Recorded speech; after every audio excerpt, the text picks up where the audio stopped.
we go. I take interviews with people a lot. Oh, I see. A lot of Vietnam veterans and that sort of thing. But you're probably going back a little bit further than that, aren't you? I'm going back to World War II. World War II. And what is your name, sir? My name is Glenn Frazier. Glenn Frazier. And I assume that you're I'm a colonel. a colonel. And was you actually active on this ship? No, this is just an honorary thing because I've sold so many books for them. Oh. Yeah. Oh. They gave me an honorary admiralship. Oh, I see. And these are the books you're selling. I was in Ken Burns' documentary. Here I am on the Bataan Death March right here. Get out of town.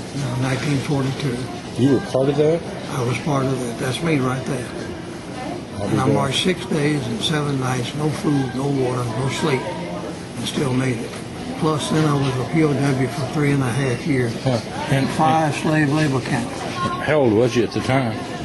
17 when that was taken. You were 17 years old? Yeah, when I enlisted, I was 16. Yeah. You know how it was in those days. See this guy right here? Yeah. That's him.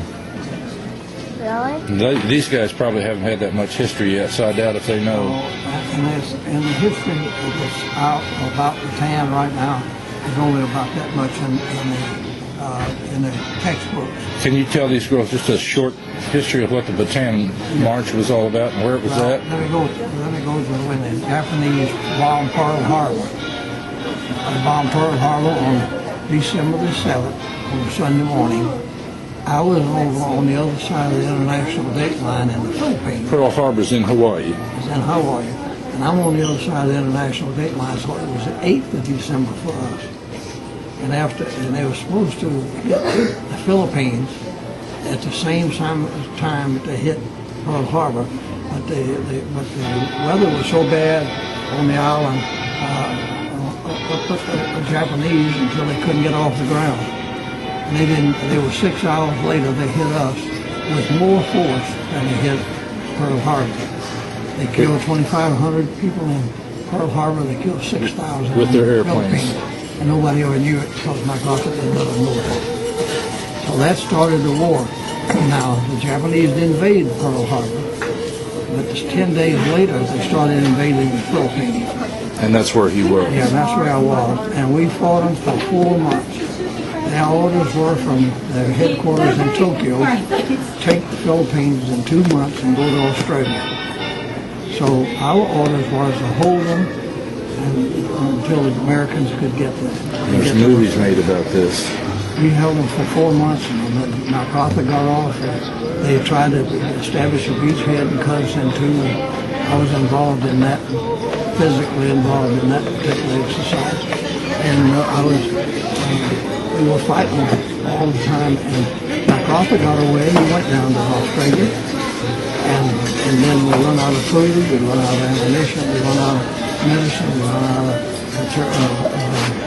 iodine to treat our wounds. Right over here, Gav, on the other side so you can hear us. So General King surrendered us against General MacArthur's head. That would be you right there, wouldn't it? Yeah. See this guy right here? He was captured by the Japanese in World War II.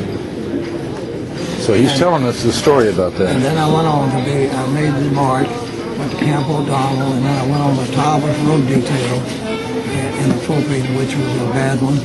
306 men went out, and then 3.5 months, only 25 of us alive. Yes, sir. I know about that. And we go back, and I stayed at Billerud Prison for a few months. In October, part of October 42, I loaded on a ship with 49 other men, 50 of us, and went to Osaka, Japan. And I was in Japan for 3 years in 4 slave labor camps. Oh, my. Eating murder rice. You know, I've never heard a whole lot about those kind of camps. Nobody ever wanted to talk about them, I guess. No. Were they pretty rough, you think? Or Real rough. they didn't take care of you hardly at all then, apparently? Or? Well, what they did, the Japanese authority, even a private in the army, could kill an American. They hated Americans. If you kill an American with no just cause, it didn't make a difference what it was. If you didn't like what you looked like.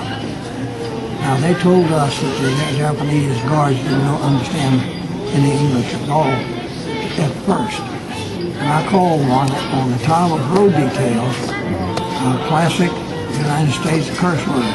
He understood it, and he came and busted my head with a prize bar and nearly killed me. Oh my God. And then when I was in Osaka, I was up for execution. And Really? we were walking down the streets of Osaka with my hands in my pocket. So they were going to execute me to say you had to obey all orders, where you knew what the order was or not. And I told him, I looked at the major, I said, he can kill me, but he cannot kill my spirit. And my spirit's going to lodge in his body and haunt him until the day he dies. Don't tread on me. You got it. He didn't want my spirit in him. So he put me in solitary confinement for 7 days and 7 nights. Trying to break you. Well, it nearly did. I nearly died there. But anyway, the next morning they came and got him and took him away. Oh my. He broke the armor. And I was in Japan when when the first atomic bomb was dropped. Right after that, the next day they took us out to a rice field and hit on 2 trucks. One had picks and shovels with 10 soldiers on it. The other one had 4 machine guns with 16 soldiers. And they set it up and they gave us a pick and shovel and told us we had to dig our own grave. You listening to this? Do you remember the big fat boy bomb that we saw yesterday? Yeah. That's the A-bomb he was talking about that we dropped on Hiroshima in Japan. And he was in a prisoner of war in Japan when we dropped that bomb. That's what he's telling us. And so what's happening here is when after the bomb, I guess they decided they were going to get even or something. They were going to execute us when the Americans hit their homeland. But then for 2 days we started digging. On the 3rd day we was there, and they dropped the 2nd bomb on Nagasaki. Yep. And that set up the surrender. That's the only reason I'm here. Wow. If they hadn't dropped that bomb, we would have been here. You'd have been gone too, huh? So what did they do? They just decided to... Well, when the emperor talked for 2.5 hours, he told them to quit, lay down their arms and quit. They did. I mean, that was out of God. That easy? That easy, absolutely. Huh. We stayed there in camp until the 2nd of September. They signed the armistice, and on the U.S. Yeah, River. we've actually been on the ship and been on the spot where the surrender was. We were. Well, I know, but we did. We were visiting over in Hawaii, and we actually got to go on the ship in Missouri, I believe it was, and wasn't it? I think. No. Which Yeah, is, it was. yeah, it's in dock over there. I know that. Yeah. Okay. But not that one. I guess they replaced it. But anyway, it was on the battleship, and on the 3rd, 21 of us took off from our camp and rode the train 500 miles and turned ourselves in at MacArthur's headquarters. Huh. And that's when we were back in American Oh, thank God for that. American hands. And I came home. I came home with a royal welcome and everything, and I started having nightmares because of the hatred. And for over 30 years, I was in bondage, and I didn't get rid of the nightmares until I got rid of the hatred. Now there's a lesson for you. Think about that a Once I got lot. rid of the hatred, the nightmares were gone. Don't do that, buddy. You That's can't. about my Is it story. going to fall off your That's phone? beautiful. That's beautiful. Thank you for your service. I appreciate Where are it. you from? We're from Olathe, Kansas, which is like Kansas City. Yeah, I know it. I lived in Kansas City. Oh, did you really? All I right. lived at Lake Wacomas. Well, there you are. Yeah. Olathe. It's out where the old naval station used to be out by Gardner. Do you remember Out that? there by the new airport. Yeah, that's right. New Century. Very good. Very good. And one more time, your name, sir, is Glenn, I'm a Colonel Glenn D. Frazier. Glenn D. Frazier. All right. Thank you so much.